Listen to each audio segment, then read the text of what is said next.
What are you doing on your personal page that ties into business, or how are you utilizing that? I'll never post anybody like specifically targeting somebody to bring them down. What is a marketing tactic that you really like but don't like to admit it? As word spreads in the community about that, it turns into a marketing initiative. It's also a very personal, charitable effort as well. We just got a 5-star review yesterday from somebody who found out about that program. The biggest bad habit that I see in the trades industry is probably has more to do with pricing. And what that is we have a rule in our company that we won't put a plumber in somebody's home diagnosing issues unless they have 10,000 hours of experience. And we are live. Welcome back, my friends, to another episode of Marketing Without Rules, the show where we work to inspire business owners by bringing on guests who exemplify the hunter mindset. They make moves, they color outside the lines, and they have found creative ways to channel the attention of their community into currency. This show is sponsored by Blue Crocus Solutions, a web design and SEO agency focused on helping home service companies. I am your host, Lewis Vandervalk, and today I have the pleasure of chatting with Mitch Smedley. Mitch is a husband, a father, a plumbing company owner, and a pro bono comedian on top of running Tradewinds, a consulting platform. So he founded and currently runs Smedley Plumbing and the Mastermind. He's known for doing things very differently. So he's hired a full-time videographer for quite a long time in his company to doing things like turning everyday service calls into viral YouTube content and building a brand that's as much about trust and community as it is about fixing pipes and petting dogs. He's also the co-founder, as I mentioned, of Tradewinds Consulting, which is a training platform for tradespeople ready to go from technician to entrepreneur.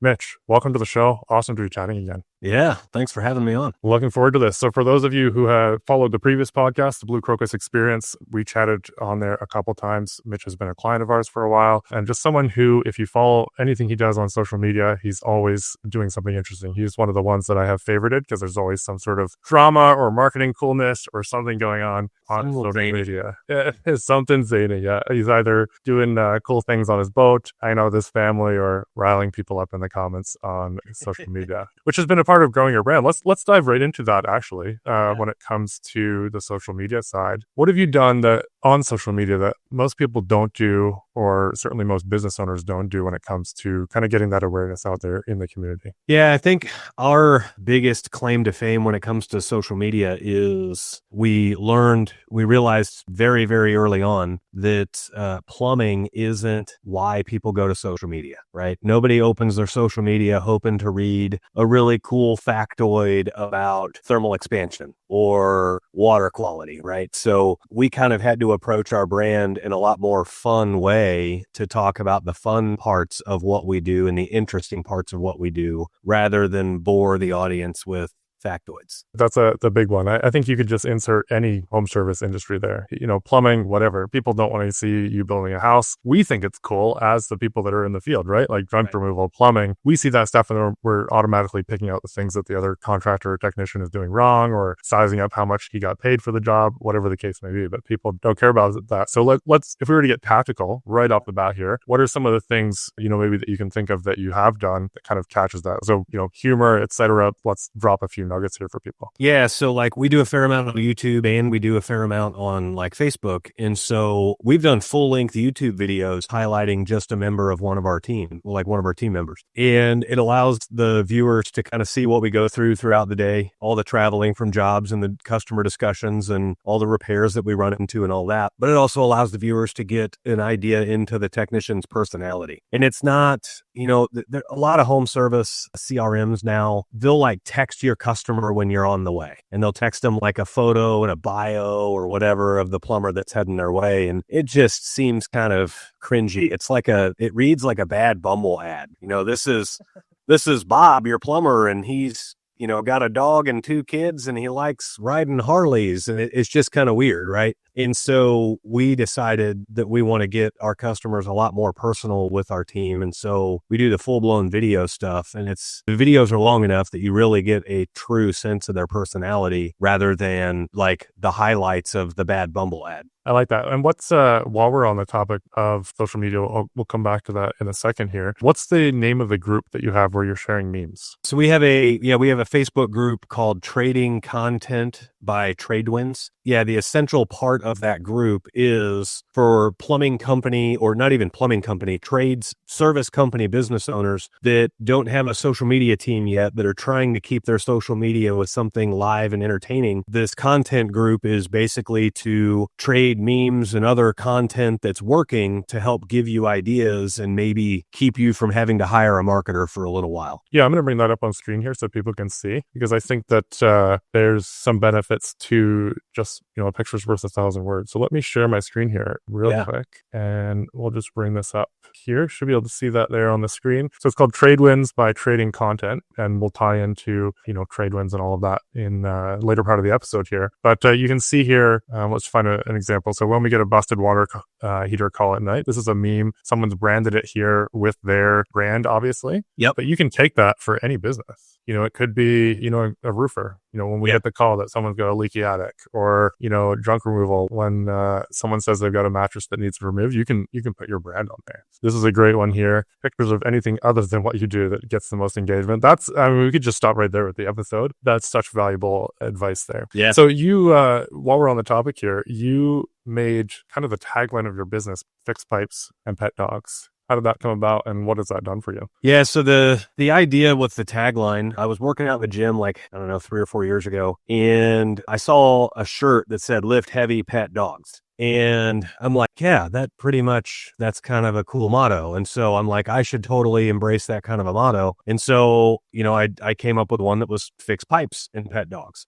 And it kind of caught on pretty quick. And so we actually ended up trademarking it so that nobody else could use it. But the idea for all of that ended up being, or was because all of our customers have dogs. Or most of them do. Most homes have dogs. And the dog is always a matter of conversation before we get there or when we arrive. Like, do you like dogs? Do you not like dogs? Do I need to put the dog away? All of these things. And so we decided we would get in front of that whole question and just be like, no, we love dogs. Like, half the reason we show up to your house is so that we can pet your dog. And we've even got custom made dog treats with our logo on them. And then they also say fix pipes, pet dogs on them with, 2 different versions. And so we give those out to customers' dogs as we're going through the neighborhood. So you glazed over that, someone might have missed that there. So I'm going to reiterate that. So in this picture here, let me see if I can make it any bigger. You can see here, Mitch has the dog he's petting, but he's giving the custom cookie here that says fix pipes and pet dogs. It has your brand on it, Smedley Plumbing too, right? Yeah. We've got 2 different versions. We've got one that'll say Smedley on it, and we've got another one that says fix pipes and pet dogs. And the guys just grab them out of the shop and put them in their trucks, and they're ready to go. So, where do you get those made? It's a local girl that I use for all of our marketing stuff here. I try to do as much locally as I can. I may pay a little bit more for it, but I like supporting local because supporting local is what keeps us in business. And so it's funny. We tried a couple of different ways. We tried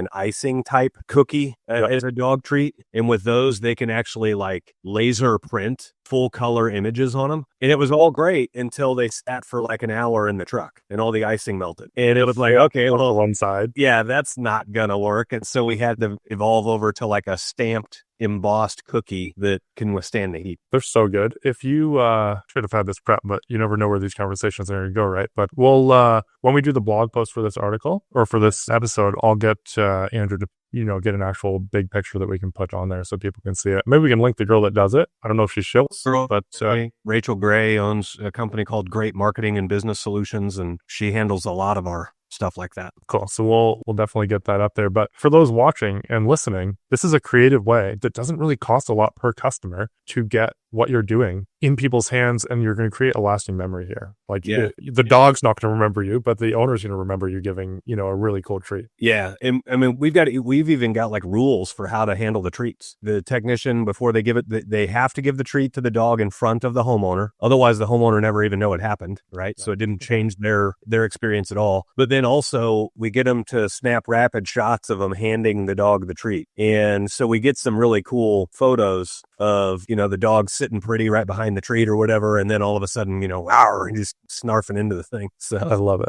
Pretty cool. I love it. What, so you said, I think that post I was just showing, it said that you guys got 1,200 plus, Yeah, it's 1,200 reactions, right? Crazy. Was that boosted or anything, or was that organic? No, that's just regular posts. But again, it goes to the philosophy of that's why people go to social media, right? They want to see a plumber doing something other than plumbing like giving a really old, sweet dog a treat. So it's a big deal. Now tell me, I would have had your actual Facebook page pulled up, but I actually can't because I'm in Canada and you have blocked other countries from the page. Yeah. So tell me why you did that, because I think this is actually important for people. Obviously, I should open it back up to Canada. That's a safe country to open it back up to. Oh, well, I don't know, but we're the 51st state, right? I did the whole blue check thing because we have so much going on with like YouTube and the podcast that we do and everything else that I did not want somebody using my profile to take advantage of my following. So I pay for the blue check, but something about paying for the blue check opens you up to gobs of spam.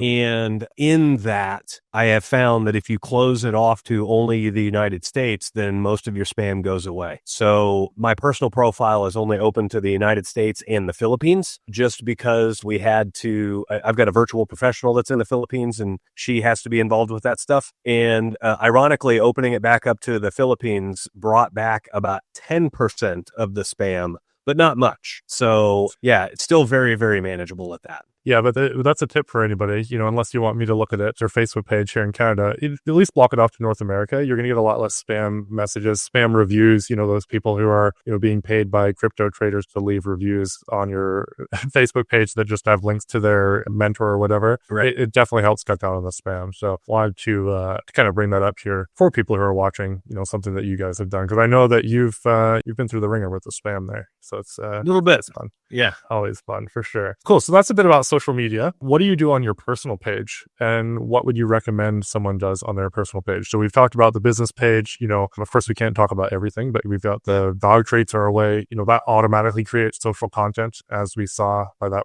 image of Mitch. But what are you doing on your personal page that ties into business, or how are you utilizing that? Yeah. So I pretty much, I try to make a post a day on the personal page, at least a post a day. Usually I end up at 3 or 4. And I try to use my personal page to send a message that I'm a good, upstanding person in the community, and that I'm somebody that has opinions but can also be trustworthy, right? And so, right now we've got a fairly tense political climate, and so you got to be kind of fairly careful with how you handle politics. But I'm kind of the belief that it's still okay to bring some of that stuff up as long as it's universally good for everybody. And so maybe every now and then I cross the line on the political side of things, but, outspoken about like when we get great service somewhere, I'll make sure to tag the place, tag the server, whatever. If something has gone awry, I usually wait until the story is complete and then I'll post about what happened, but I'll never post anybody like specifically targeting somebody to bring them down as an individual, right? So like we just went through some issues here in our neighborhood and I was able to post about it without revealing who it was and all of that stuff. In other words, the idea is to encourage people that like everyone's got hard stuff they're going through. We don't need to point fingers at who's causing the hard stuff. It's more or less about rallying around, not giving up and sticking through it. So yeah, there's a mix there. I mean, you've got your boating, you've got your kids, you've got your wife, you show you're a human, as well as,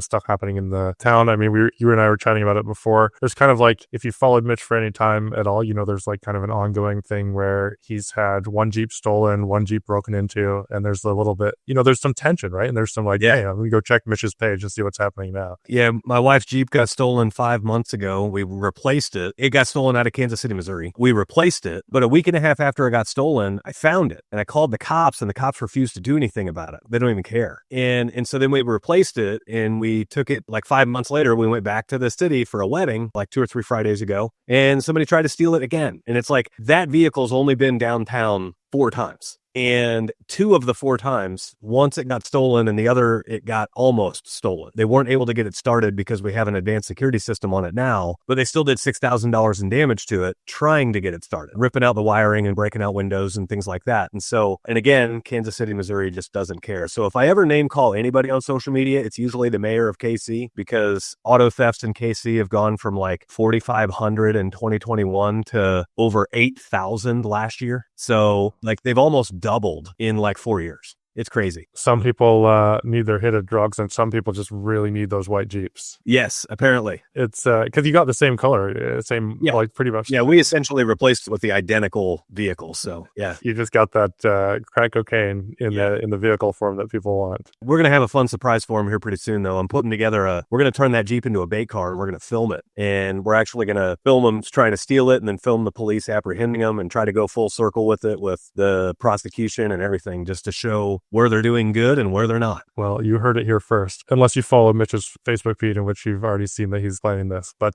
yeah, some interesting stuff there for sure. Have you seen Mark Rober and any of his stuff online? Yeah. On YouTube? Yeah. So for those that haven't, check out his Glitter Bomb series. It's a similar thing where he basically leaves packages out on a porch, but it's like this rigged thing where I think it's usually like a Beats headphone or something valuable that people want to steal. They open it up and it just shoots out glitter and fart spray and everything. Spray, and it'll talk to him. And I think he uses the Home Alone voice in it. He does, yeah. Yeah, it's pretty cool. We're not looking to do it in that regard. Like that regard, they pretty much just film the suspects and then they just use the film, right? They don't really catch anybody. But what we're looking to do is actually find a way to safely shut down the vehicle after it's stolen and safely keep them inside the vehicle until the police get there. So we're going to probably rig the vehicle with remote like throttle. We're going to be able to disable the throttle. We're going to be able to prevent the windows from being rolled down, except for the one that they broke to get into it. And then we're going to be able to prevent the doors from being unlocked. And hopefully the cops get there in time. And if they don't, it's just going to look real bad for KCMO. Like, what more do we have to do? This is what happens when you get, I'm a firm believer that plumbers are one of the most versatile of the tradespeople because they have to do so much in so many different areas in the home. And I guess this is what happens when you mess with a plumber. I don't know if you've seen those viral videos where they like have a bike that's just lying on a sidewalk, but it's actually tied to a tree. And their guy rides away and then goes flying off. It feels like you're doing that with a car. Yeah, that's we do have to be careful with it. I'm sure they'll find a law that I'm in violation of, which is all part of this whole thing too. But we're not trying to hurt the guy. We're not trying to, do anything improper. We're basically looking to take a guy who's already committed a crime and detain him until the cops get there. But I can imagine that they'll find ways to charge me with something. And especially in Jackson County, in the Kansas City, Missouri County. And that'll just add to the story that, a guy that's gotten his Jeep stolen twice takes matters into his own hands, and now he's under more fire than the criminals that are stealing the vehicles. So it should be a pretty cool thing all the way around. Well, if we could tie it back into marketing without rules, there's Mitch is someone who, he plays by the rules, but he's also, going to get out there and do it his way too. Let's really, get across the gray areas, right? And I think that as business owners, there's certain guidelines and stuff, but the businesses that just sit back and be like, oh, that's the way everything's been done, or that's the way everybody does it, you're not going to thrive and dominate, as we head into, any time in history, but as we head into the future, that you've got to be creative and you've got to be flexible and you've got to be able to, ride the line a little bit. Yeah. Let's do a rapid fire here. What is a marketing tactic that you really like, but don't like to admit it? Marketing tactic I like, but don't like to admit it. All right. I'll be real here with this one. Another thing that we do, this is so hard to talk about because it feels like you're bragging about charity. Another thing that we do is we have an initiative in our company called Family First. And what that is, the first business day of each month, we find people in the community with necessary plumbing repair needs, but no way to afford them. And so we put them on our schedule on that first day of the month, and we take care of their plumbing repairs free of charge. As word spreads in the community about that, it turns into a marketing initiative because the community wants to support the company that's supporting those who are in need in the community. And it's also a very personal charitable effort as well. I'm not going to say it's easy to write $1,000 check to a charity, but it's just a whole different level whenever you're physically putting in your own blood, sweat, and tears to solve the problem, to be the resource. But that is one of the cooler marketing efforts that we do. And it's not really a marketing effort, but it becomes one just in the way that it benefits the company. So we just got a 5-star review yesterday from somebody who found out about that program, and they gave us a 5-star review simply because they like what we do in that program. We'd never served that customer before. That's cool. Yeah. When we first started talking, that was something that stood out to me, was that that program. I've talked about it multiple times since to other clients, talking about, hey, you want to stand out, do something that benefits the community, and in turn, that's going to come back tenfold to you. So yeah, love that. You work with a lot of trades guys, a lot of plumbers, but I think you're working with the garage door and even some other trades, correct? Yeah, we kind of, with Tradewinds, we'll work with any of the home service businesses, any of the trades: plumbing, heating, cooling, electrical, garage doors, tile, storm restoration, you name it. So in that, what's a sacred cow that's kind of in the trade space, in the contracting space, that you'd love to kill? Sacred cow. I don't know if I know what I mean. I don't know if I know what you mean by that. So sacred cow, I think the expression comes from the way that I know it anyway, is like in the Hindu religion, they can't kill cows, I believe is the way that goes. Okay. And so if there's a sacred cow in your family or in your business, there's things that you do that you kind of know you shouldn't be doing, but you do it anyway. But you don't get rid of doing it. Oh, so like a bad habit? A bad habit, yeah. Okay. I think the biggest bad habit that I see in the trades industry probably has more to do with pricing. Guys will start their own business, and because they don't have a lot of overhead, they shoot themselves in the foot by not setting their pricing correctly. And like, you not having a lot of overhead is a you decision. It's not a customer decision. And if you don't have a lot of overhead, you should be making more profit. And so another thing that I often talk about in Tradewinds is, the big companies in town typically charge the highest rates. Well, those guys also have on average the lowest level of experience per team member. And so if a guy with 20 years of experience is starting his own business, there's no reason at all why he shouldn't charge exactly what the bigger shops are charging, because the customer is getting a lot more experience, a lot better product, a lot more of a personal experience with the interaction. Their customer experience is better. And so there's no reason that they should get better experience, better product, better installation, better conversation, better everything, and pay less. Significantly less, right? I get it if you're a little less than the big guys, but you shouldn't be half the price of the big guys for sure. Yeah, I think it was your wife, Danielle, posted this. I don't know if it was from a client that you guys had or... No, I think she filmed it on the internet because I had seen it the day before. But yeah, it's a texting conversation of a customer that says the last guy did it for $1,850, and the business says, well, call him then. And then the customer says, well, he's no longer in business. And it's like... Pretty self-explanatory. Pretty self-explanatory, and some people just don't get it. Yeah, it's there's something in business owners' minds, it's like that balance between, I don't want to be charged too much. There's some weird thing that we've been trained there as humans, I think. Yeah. And then it's like we want to land all the jobs, so you don't want to lose any jobs because you're trying to get every job you possibly can. It's a tough habit to break once you've kind of gone through that first startup phase, for sure. Yeah, I mean, essentially, you're always trying to navigate that. There's always, no matter how much you watch it, there's always going to be a customer that you may have charged a little too much on, and there's always going to be a customer that you may not have charged enough on. And look to your profit and loss statement for the guides on how well you're charging. So that's the easiest way to put that. I like it. You're kind of the face of the brand. What's tricky about being the face of the brand while navigating being the boss as well? Yeah, the face, I'm trying to do as much as I can about backing myself out of being the face, but it's very difficult to do. The challenge with that is everything's so prominent. And so like sales guys call our office asking for me by name because they know me by name, right? Yeah. It's not like it's Paradise Plumbing and they don't know who owns it, right? I mean, it's named after me. And so that opens up a lot of doors for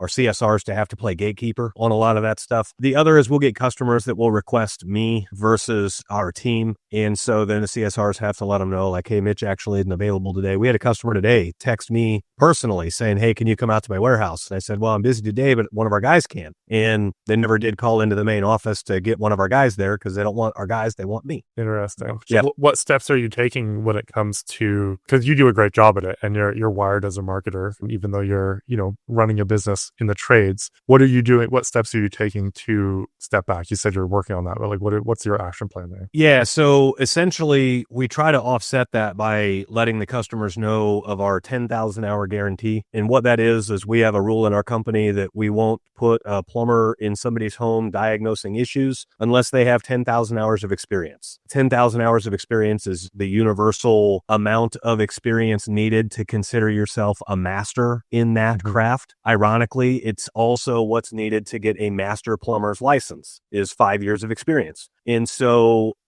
we have the 10,000 hour guarantee that says all of our plumbers have a mastery level of experience. That helps the customer's mind go to ease whenever I'm not available, but one of our other plumbers can get out there because they have 10,000 hours of experience or more. So, and we've got one guy with over 40,000 hours of experience. So he's been around the block a couple of times. He's seen a thing or two. Yeah, it's plumbing. What made you choose plumbing? I think we've talked about this in previous ones, but it'd be interesting to hear again for those listening to you for the first time. What made you choose plumbing? It's like I mentioned before, it's a very complicated art. It's not just connecting up a toilet. It's, we just had a plumber out twice this week because we had water leaking down from the upstairs floor into the basement, and I couldn't figure out where it was from without tearing the whole wall apart, and didn't have time to do that. So I called him in, thought he fixed it the first time, still collecting water. It's a whole jigsaw puzzle, right? And it's a whole puzzle to unfurl what might be the issue. What is it about plumbing that, you love so much? Because I think you can do a little bit of everything based on some of the stuff I see you put out. Yeah, I've done a little bit of everything in the plumbing world, new construction, residential, new construction, commercial, residential service, commercial service, like the whole 9 yards, some light industrial stuff and everything. I didn't really choose plumbing. It kind of found me. I went to college for a year. That wasn't working out. I just wasn't. I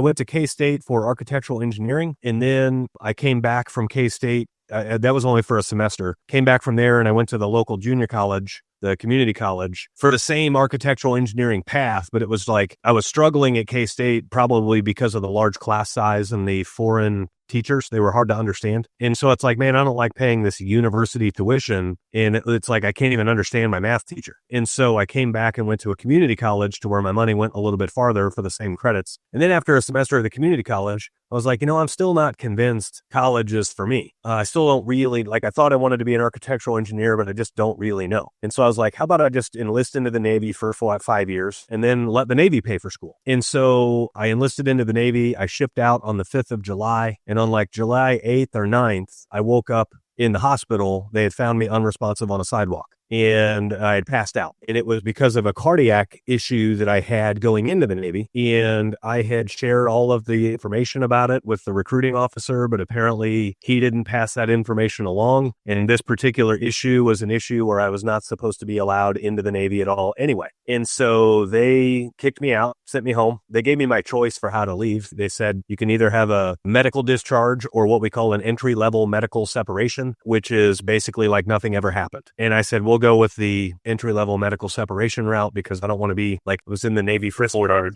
Yeah, that's kind of a weird thing to say that. So by the time I got home from all that, it was too late to go to another semester of school. A buddy of mine was working at a plumbing company. He's actually my podcast co-host and my business partner at Tradewinds. He was working at a plumbing company, and he said, hey, how about you come work for us? We're busy. We need the help. And then you can go to school next semester. And my first day as a plumber was September 11th, 2001. Everyone kind of remembers where they were that day. I sure do. Yeah. And I've been a plumber ever since. So I didn't know any of that story about the background there. That's cool. And is that how, had you and David been friends for a while before that? Yeah, we always try to think about how long we've been friends. We don't really know when we met.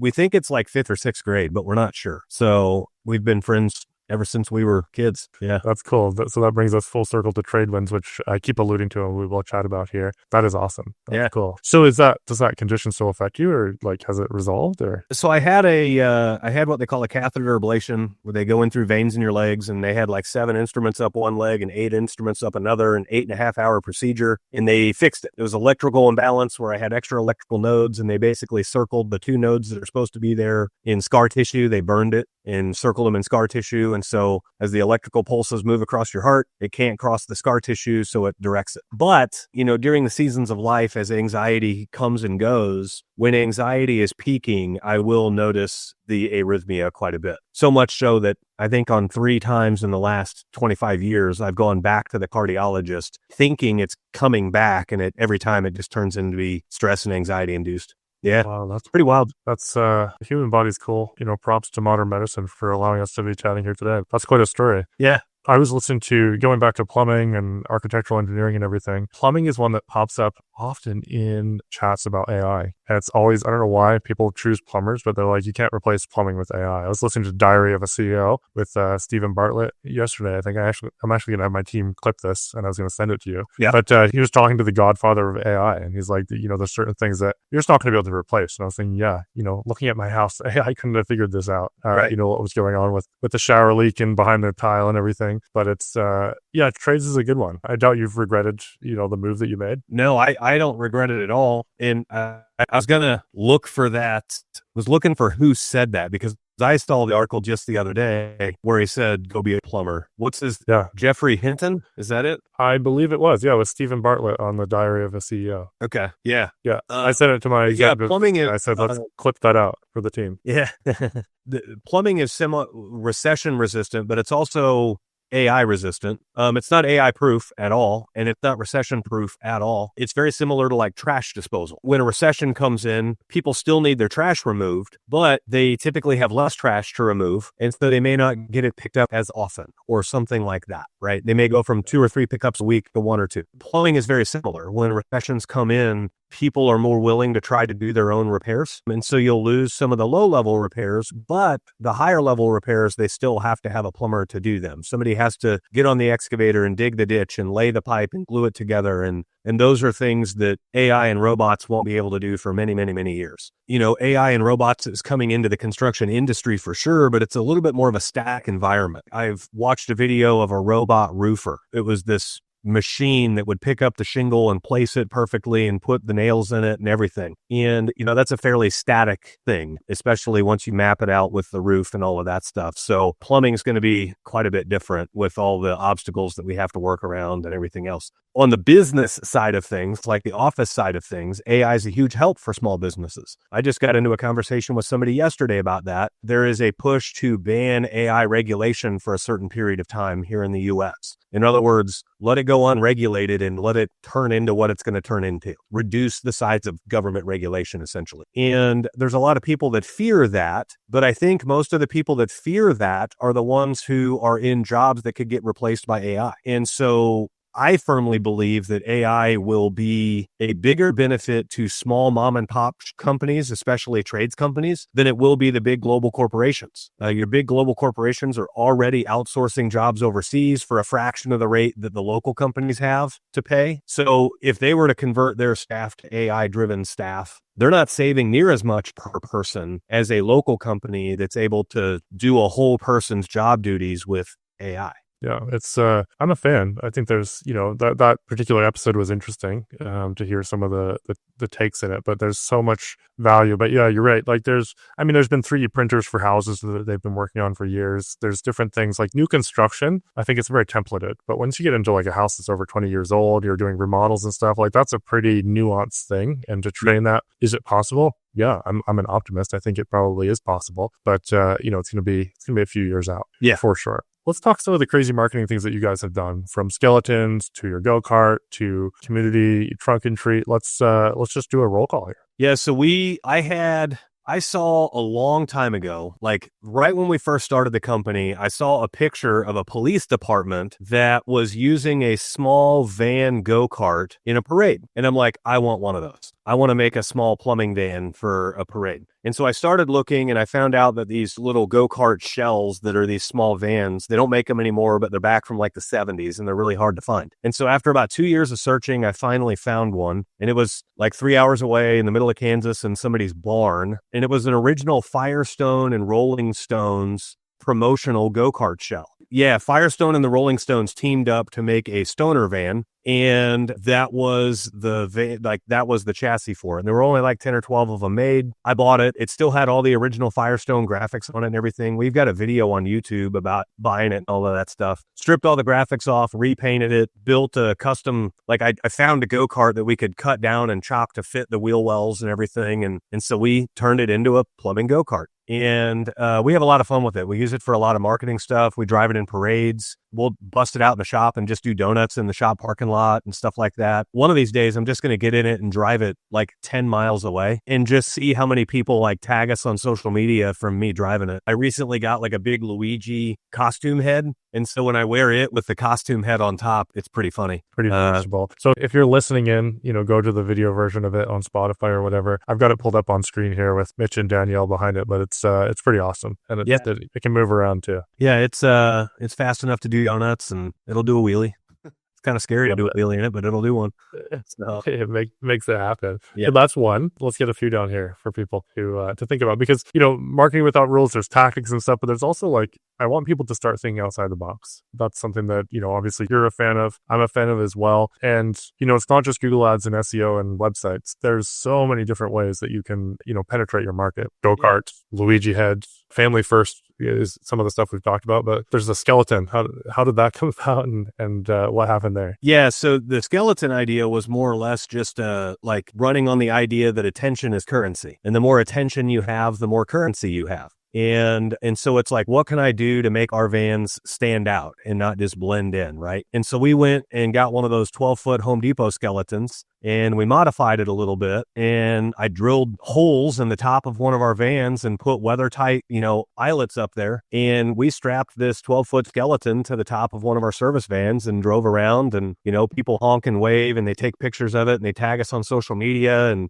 people will call us for service, and they'll say, like, is the van with the skeleton going to come, or is it going to be a different one? Or we'll show up to a house and they just love it, And the cool trick to know that we were actually really getting a lot of attention with it is somebody stole the skeleton head off of it after it was on there for like 2 or 3 weeks, and we had to go buy a new head. But they're not really super easy to get up there to steal that either, which is hilarious. Yeah, no, it takes a pretty good sized ladder to get on the roof of the Transit and everything. But yeah, we have a lot of fun with that. And now we're standing in our shop. We had to zip time to the wall of the shop so it doesn't tip over, because like we had to modify it in a way. That thing is 12 feet tall from feet to head, and the arms go down, right? Yep. Like when it's standing in your yard, the arms go down. Well, we modified it to where the arms are up. And so it's really like 14 feet long. I mean, it goes from windshield to taillights. But yeah, it was pretty cool. We even had to work with it along the way. The first time we strapped it up, we didn't have its arms strapped. And so we drive it down the highway, and the arms were like out the side, like touching semis as we're driving down the highway, just flapping in the wind. So we had to add some more anchors to it and stuff. It was pretty funny. One of the comments on here says, "Do not modify." Immediately starts to modify. Yes, exactly.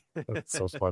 Yeah. You even got a lead off of that, it looks like, on your video. Let's segue into YouTube while we're on the topic of different ways to market. YouTube is not something that, people might think of putting up a few videos for FAQs, stuff like that. You have grown a YouTube channel to 22K plus subscribers. How has that affected your lead flow? I mean, I'm seeing just on the skeleton video here, someone's, mentioning the noises that they've had in their drain, and they're asking some questions here. Yeah. So we used YouTube to establish another marketing channel, another lead source, but also a way to establish that we are the authority in this space. And so we had some rules for how we would make videos and all of those kinds of things. And essentially, we were looking to make videos that would help the customer out, but that would also paint our business in a very good light. And so some of these videos are DIY, some of these videos are educational, some of these videos are informational. We were one of the first people in the nation to receive a Ford e-Transit. And so we made a whole bunch of videos about the e-Transit that aren't really related to plumbing, but it's like, how far can you go on a charge? What happens when it dies? And all of those things. So like, we were marketing without rules. Like we drove the e-Transit. I had my videographer in the passenger seat, and we drove it until it died in the middle of a highway. And we had to call a tow truck and, all of these things. And it was, I don't want to say it was scripted, because we knew what we wanted to do. We wanted to drive it until it died, but we didn't know what was going to happen when it died. We didn't know if we were going to lose brakes and power steering and all that stuff. But we kind of got away from the e-Transit videos because we were confusing YouTube's algorithms, and they were thinking maybe we're an automotive review channel. And so we put a pause on all videos with vehicles, and we started just focusing on plumbing. But we've got some of the better plumbing videos out there on YouTube. Hopefully, yeah, I knew that was going to happen. There we go. We've got, let's see, this video's got 706,000 views, and it's about thermal expansion. Like, it's one of the more boring plumbing subjects there is. It's a 31-minute long video, but it is probably the most viewed video on thermal expansion on the internet. And so what that does for us is that gives us a very impressive sense of authority in our market. And it allows us to establish ourselves as the company to call if you're in this area. The other thing that it allows us to do is on those community Facebook pages where people are asking for plumbers, a way that we can make sure that we are seen as the authority is a lot of times I will post a picture of the thumbnail in the comment, and I'll answer the person's plumbing question I'll put a link to the video that answers their question in the comment, and then I'll tag our business in it, and I'll say, we can be reached at 816 Smedley, and if you have any questions or would like us to take care of this for you, we can totally do that. And so what that does to everybody reading for the original poster that posted the question, usually it answers their question in a more established way than anybody else, but also for anybody else reading it or watching it, they see how much work we've put into everything else other than plumbing. And so they can easily rest assured that when it comes to plumbing, like if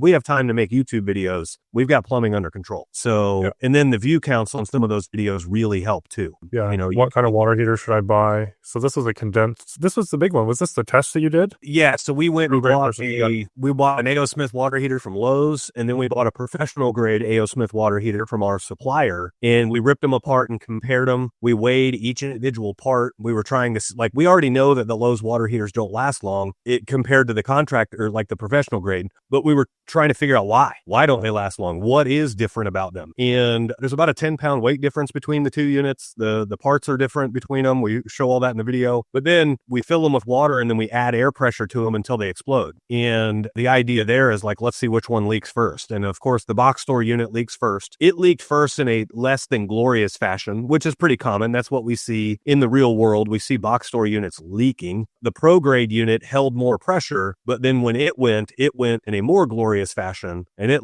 ruptured. So it was gone. Yeah. So no, it's cool here. What kind of toilet should I buy? You guys do some really random tests, but it's stepping outside the norm when it comes to, there's people on YouTube that do plumbing DIY videos and stuff, but for a active plumbing company, this is something that, made you guys stand out and has made you guys stand out in your market. Yeah. What are some other things that you got? 20,000 subscribers. It's pretty cool. Pretty cool. Yeah. So to wrap up the roll call here, what are a couple other things that you guys have done marketing wise that's not, the norm? Yeah. So another, we always do a little bit of community stuff where we'll sponsor, little kids football teams and stuff like that. That's more about just helping the football team out. Nobody calls you because they saw your 2-inch poorly done logo on the back of a football kids t-shirt, but we this year we sponsored a micro sprint car and bought the whole car. I didn't buy the car, but I bought the rights to advertise on the whole car. And so we've got a little micro sprint car that's running around, and it's piloted by a 10-year-old that is cute as can be, and he's pretty stinking good. And so he's raced 4 races so far, and he's placed in the top 3 on 2 of those 4 races. And so we have a lot of fun with it. We're actually going racing tomorrow night with him. So that's awesome. I get the sense that you have a love for vehicles and moving fast. Is that a thing? Because we've got the micro sprint car, we've got the skeleton on the vehicle, we've got the go-kart. Yeah, got a motorcycle, got a boat. I like things with horsepower and engines and go fast things. So I love it.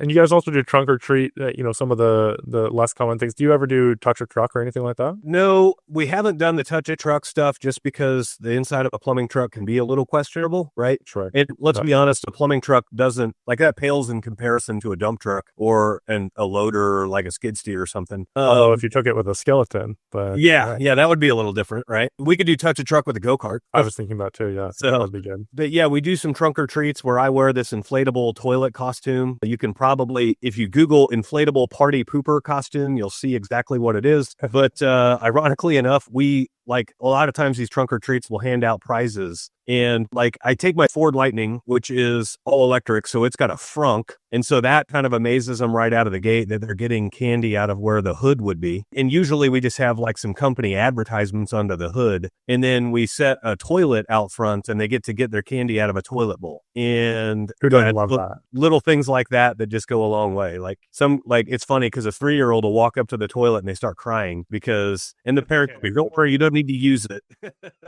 You can tell they're going through some potty training trauma. I'm actually trying to find a picture of it here from you. Trying to quickly scroll through the feeds here, but there's some cool stuff there. Anything else that comes to mind there that could spark something for people? Trying to think of what else. When my videographer rides along with the plumbers, if the customer has a dog, sometimes we will take professional photos of the dog without the customer's knowledge. and then we'll edit them up. And then a few days after our service call, we'll email them to the customer and just say, hey, we took these. I thought you would appreciate this. Awesome. And those have always been well received. Trying to think of what else, like really just any way that we can unconventionally get in front of our target customer. I try to avoid TV and billboards because most, like half of the population rents, and I can't sell to renters. And so, in billboards, especially, some of the people driving by that are traveling through town, and you're just kind of wasting ad dollars there. And we have done TV before, but it was OTT. And for those that don't know what OTT is, that's pumping out TV commercials on streaming platforms where you can laser target who sees it. And it's not like everybody watching the 5 o'clock news sees your commercial. It's like our protocol when we were doing the OTT commercials was female homeowners with a household income of 150 grand or more in these specific zip codes. And, if my wife was watching a show and my neighbor was watching a show and my wife fit the demographic and my neighbor didn't, my wife would see the ad and my neighbor wouldn't. Even though the show was playing at the exact same time, but they would see two completely different ads because you can do that with the streaming platforms. You can target to the individual profile. What's the percentage of male versus female that calls in? Is that something that you guys track? It is. I mean, we don't really see a big correlation of like female to male on the call in, but the female is usually the one driving the bus whenever it comes to making the decision, nagging the husband to finally call the plumber, all of those kinds of things. Guilty as charged. Yeah. So another cool thing we do is we have stickers that say plumber in training, and we give them to the kids whenever, like if a kid, some kids are super inquisitive and they're going to play with your tools and they're going to watch you work the whole time and everything else. And so we give them a sticker. We will also give stickers to the husbands that tried to fix it and then had to resort to calling a plumber. We'll give them a sticker if the mood is right and we know we're not going to offend him. The wife usually gets a really good kick out of that. What is that custom one that you got made? Yeah. I haven't seen that one pop up, but I did find the toilet here. So this is for those tuning in, the party pooper. Yeah. So you got the toilet here with the candy, and then you and and that one was from one of the first trunk or treats we did. There's my wife wearing it. That's when we were I had to go way back. This is funny with it. But last year we were doing it with our Ford Lightning, so we had the frunk of the Ford Lightning there too, which is just kind of interesting. Way cooler. Yeah. That's cool. I like it. Yeah, I had to go way back 2022 to find that one. Yeah. But shoot me a picture of the stickers. We'll include all of this in the blog post. That'll be great. Yeah. Again, these little touches, right? Down to dog treats and stickers, all of that fun stuff that gets people going. What I know we got the coloring book through for you. What have you guys done with that? Yeah, so the guys will hand the coloring book out to, customers in their homes and everything else. If you go to Amazon.com, and this is all credit to Lewis here. This wasn't my brainchild, but you go to Amazon.com and you type in Smedley Plumbing coloring book, you'll find it. It's $5. And it's a pretty cool way to get your plumbing company on Amazon.com. Yeah, that was something we tried, and you guys would be a fit for it with everything else that you're doing. So yeah, fun stuff. Let's switch to Tradewinds. So Tradewinds is kind of a culmination of you and David.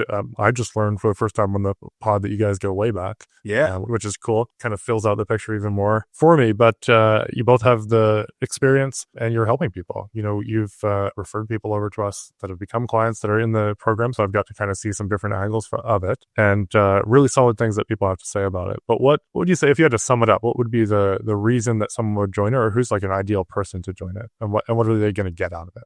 Yeah, so essentially Tradewinds started about 6 months into business. We were doing so well and got off the ground fairly well that I was like, I feel like I should share what I did. I feel like there's other people that want this info. And so we started a podcast called The Void, where we help people go from employee to self-employed in the trades space. After running that podcast for a little over a year, we were getting enough traction with the podcast and enough personal questions from people that were asking for advice that we decided to start Tradewinds, which is a coaching and mentorship organization for new trades business owners or small trades business owners. Doesn't necessarily have to be new. And the idea is there's a lot of tradesmen out there that are really good at their craft, but they aren't very good at business. And so we come in and help give them the business insights so that they can do their craft more for more people. And our kind of niche is we'll help you get your business off the ground, and we'll help you get to your first 1 to 3 million in annual revenue. There's a lot of business coaches out there that'll take your $3 million business to 5 or your $5 million business to 10 or whatever. And those guys are charging like 10 grand a month.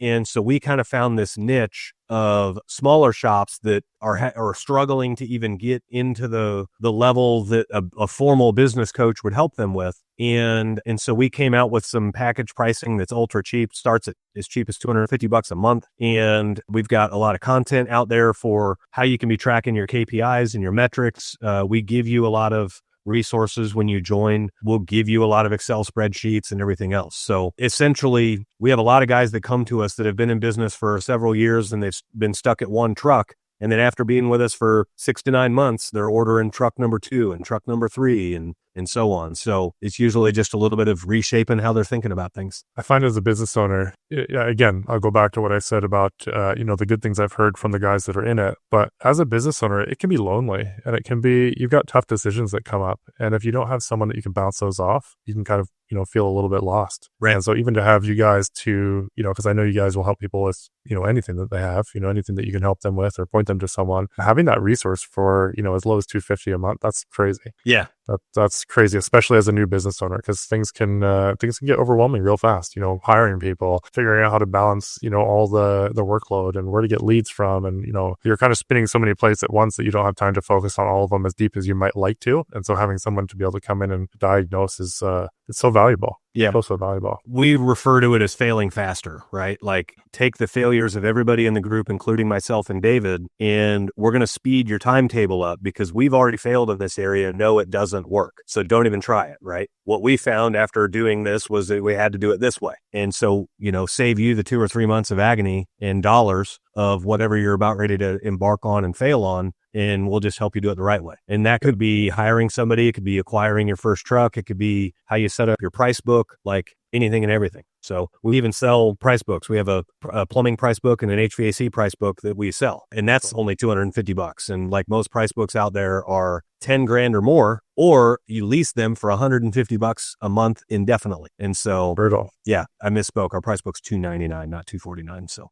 But you just got a only heard here special from Mitch. Yeah, there you go. But no, it's interesting. What do you find is something that, out of all the guys and girls coming through the program, like what are some of the things that people who are starting or people who are, going to the next level, what are they kind of bumping their heads against? Usually it's basically getting them out of their own way. We're all guilty of this. We're the biggest bottleneck in our own business. And you'll have guys that want to grow, but they don't want to relinquish control, or they want to grow, but they want everything to be perfect. And 80% done is better than perfect every day of the week because you can get it 80% done really quick. It might take you 4 times as long to perfect it. Well, you might as well get it 80%. Chances are your idea of perfect isn't right anyway. And so get it 80% done and start working it at 80%. And you're going to learn real quick that, okay, I thought that it needed to be done this way, but now that I know and I'm in doing it, I actually got to do it this way.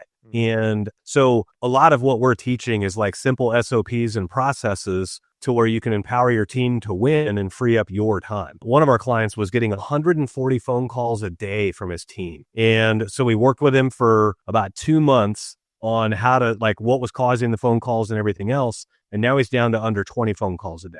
And so, and his business is performing better. His team is happier. And obviously he's happier because his phone's not ringing from his team so much, and it's usually little stuff. And a lot of times what we find is people generally know the right answer, but if you don't have anybody to bounce that answer off of and validate this is the right way, or they'll know of 2 or 3 right answers, but they don't know which one to go with, right? And being able to bounce those off of like a trusted board of advisors is massive to help you make decisions quick and implement quick. Yeah, the bottleneck, we often are. I think Dan Martell says it this way. He says 80% done by someone else is 100% effing awesome. Yes. And I'm like, man, like it's tough to get into that mindset, but once you unlock it, it's like, man, that is incredible. Yeah. So like constant. So like just using round numbers, like if I have a truck out there on the road and I'm driving that truck, I may be able to do $10,000 in revenue a week out of that truck. Well, if I hire somebody else and they're doing it all and they do $8,000 in revenue, that's a win because exactly of what you said. It's 80% done by somebody else. So yeah. And then that's scalable and you can really go from there. What do you find a lot of the guys that you're helping misunderstand about marketing or kind of get hung up on? Do you find that they're kind of hanging back and you need to kind of push them, or what's your take there? Yeah, most people are missing the authenticity part, or they think people are interested in their thing and they're not, right? You go look at any commercial out there. You go look at a cologne commercial. They don't talk about the fragrance. They show beautiful people enjoying the smell, right? Yeah. I mean, heck, I hate using this analogy, but like every medical commercial. Do you guys have medical commercials in Canada? Well, I've certainly seen them. I don't watch TV, so I guess I can't answer that. So like in the U.S., I know what you mean. The pharmaceutical commercials, right? Basically, they're signing you up to go be your own doctor and you to go to the doctor and say, I need this drug. And you're like asking for the drug from the doctor. But the common theme with all of those is it's elderly people in bright colored flowing clothes walking on a beach, like living their best life, right? And so they don't really talk about the drug. They talk about like all the other things except for the drug. And so like we have to do that in our trades worlds too. Don't talk about the turning of the wrench. Don't talk about the, why you need to change your air filter out in your furnace. Like show pictures of the real, show pictures of the nasty, disgusting, like extreme case air filter thing. Show pictures of the customer's dogs that you're interacting with in their homes, the kids or whatever, right? We were in a customer's house here recently and they had an old custom made golf club cart. Out of like they took 2 or 3 bicycles and welded them together. And this thing had like wooden placards for your clubs to set in, and it had holes in the top for the balls to rest in and everything. And this thing was like from the 40s probably. But, post a picture of that. Like you never know what you're going to find in a customer's basement. Those kinds of things are huge. Anything you can do with humor is also funny, whether it's playing jokes on your guys, whether it's telling jokes or anything like that. Anything you can do to establish that you're real and that you're a lot more interesting than your craft always helps. Here's an example of that. This is actually posted on your Google business profile, but I know you have more that you share here. One sec. This is what your water heater looks like while you buy a new cookware set. Yeah, there you go. All the different memes as your water heater is, close to expiring. Getting ready to burst. Yeah, here's a funny one with a dog, cold shower. It's this is your Google business profile. Again, I'm not even looking at your Facebook page here, but there's a lot of value in catching attention, bringing some levity to people's lives and marketing that way. Yeah. Now, as we did just learn here recently, we learned 2 things Google doesn't like for posting for pictures on the business profile. One thing is they don't like posting pictures of presidents of any side. They will consider that a political post. So I had made a post since, anytime any new president comes in America, they always sign a bunch of executive orders. So I edited a photo of Trump holding up an executive order, and the executive order said fix pipes and pet dogs. And that was on our profile for like 4 months. And then all of a sudden it got taken down for being a political post. And all it said is the only executive order I care about, and it's fix pipes and pet dogs. We had another one where we had our phone number in the description of the photo, and that got flagged too, which that one was kind of weird. You helped us with that one for sure. That one was kind of weird because they didn't really tell us why they took it down. They just took it down for their photo editing policies. And like, it wasn't even a photo we grabbed off the internet. The photo was of my expansion tank in my basement. But the description of the photo said, if you are worried about your home's pressure, give us a call at 816 Smedley. And somehow that Google didn't like that. Yeah, the trick with that particular one is like if you can use their learn more or their call now buttons in the post, they like that. They don't want you to. It comes from people trying to like edit pictures to have phone number and address and everything on the picture to try and get the algorithm to push it higher, and then stuffing the thing with keywords and phone numbers and websites. So yeah, interesting stuff there. I met with another guy who deals with a lot of suspensions, and we're writing a blog post on that so you can pass that out to your guys and stuff. But always fun stuff to pivot and learn about. Yeah. What's something that we didn't talk about? I know we're even over the hour here. It's always fun to chat with you, Mitch, and I think you've been a lot of outside the box, things. What is something that we haven't chatted about that we should chat before we wrap up? Probably 2 things. One is the importance of Google reviews today and in the past. Google reviews have always been huge. And it's not necessarily as much about the scores, about the constant influx of Google reviews. Rather than getting 20 a month, but all 20 in one day a month, you want to get 20 spread across the whole month. And we're pretty good at getting Google reviews. We do not use any review service. We don't use a Podium or a Nearby Now or any of those other sources that will help you get reviews. We do it all in-house. So that's kind of nice. It makes the authenticity really good. It makes you look better to Google because you're not gating. A lot of those services will gate reviews. And if it's a 4-star or less, it goes internally. And if it's a 5-star or more, it goes to Google. And Google hates that. And so we don't do that. But yeah, we just crossed 1,200 Google reviews. We got a 4.9 rating. Pretty proud of it. I think we only have like 30 or 40 reviews that aren't a 5-star. And even like over half of the 1-stars we have are illegitimate. They're from, people that smear campaign locally or whatever. Yeah, smear campaign, or they have a bad interaction on social media. So they try to attack your business by giving you a bad review or, whatever the case may be. But yeah, the importance of Google reviews is huge. That'll help your Google LSA perform better. That helps your Google business profile perform better all the way across the board. I don't know where the importance of Google reviews will rank as AI starts coming around a lot more with the different, chat GPTs and all of those kinds of things. There is going to be an importance on ranking in chat GPT. And if chat GPT continues coming on as strong, then the importance of Google reviews might actually take a second place seat to ranking well on chat GPT and all the other various, whichever, Gronk or whatever other chat AI you're using. Yeah. So there is the way to leverage the Google reviews is to try and get your customers to leverage them for the AI, whether it's ChatGPT or Grok or Claude or Perplexity or any of them, is to try and get the customers to talk about what you did on the job. That will help on Google too, but then it can pull that information as fresh info that's constantly updating the engines as well. Yeah. I've gone to ChatGPT and asked, what's the best plumber in Blue Springs? And without being biased, I know it's us. But what's funny is the top 3 results for ChatGPT, the plumbers aren't even based out of Blue Springs. So, that's a thing where that's our next step to work on and dominate is we want to dominate in the search rankings on the chat side of things because that will become a thing before too long. It won't be too long before you're able to go pull open your AI app and you're able to tell it book me a call with an SEO company for my company, with the best SEO company for my company. And chat will just handle everything for you. It'll put it on your calendar. It'll reach out to the SEO company. It'll handle everything. You can do that with certain agents now. I just use ChatGPT to find a place for our date next week. Yeah. Find a restaurant based on what I was looking for. There's stuff we're working on, and I know you're working on some stuff too, but the more you can be in multiple places with your business, you and I were talking about this, Reddit is a big one. Google and